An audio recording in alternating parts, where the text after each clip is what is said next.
Jatend migawo mar somo Julius Ogamba osingo ne jopuonjre duto ni gin kod thuolo mar donjo e mbalariany mwinjo giriwrego nyaka jogo ma pod onge kod nyalo mar chulo bath omenda mwinjo bed ne anyuola mag gichulo. Kaka jafwambo marwa Nyakidi lero, chenro manyien mar siro somo mag jopuonjre madhi e mbalariany pod medo kelo wich bar e pacho ka.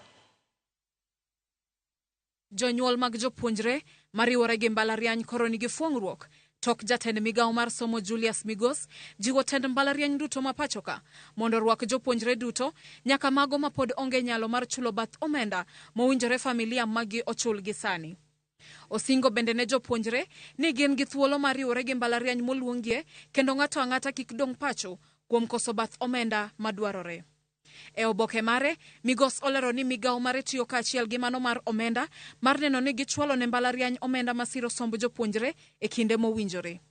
Omedo ni gichwalo nyime kinde mar oro kwayo nyaka tarik 31 dwe mar 12 higani ka jopuonjre ma nigi ywak e wi kidienje moketgie koro nyalo oro kwayo ma ibiro rang e thuolo mar jumbe 3. E kinde twak mare, jagoro mongirore e migawo mar somo Beatrice Inyangala wacho ni girango matut weche manochiw gi jopuonjre e mbui e kinde oro kwayo moloyo to skunde mag sekondar mane gisome. I encourage students who feel they have an issue to raise to be reviewed, their capacities and their banding, to go to the portal www.hef.co.ke. All the issues will be processed within a period of 3 weeks.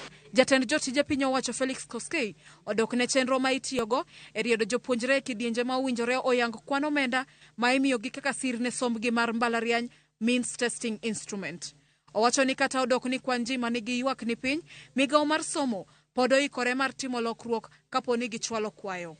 There are children of single mothers. 80%. If you see single mother. Our income at home is less than 6,000. And when you find it, the child was studying in Brook House. And we wonder now, this less than 6,000, who paid for this? So there are so many things that really this model is trying to correct.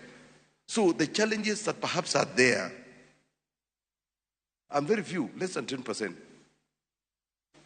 The ministry is ready to correct, to adjust.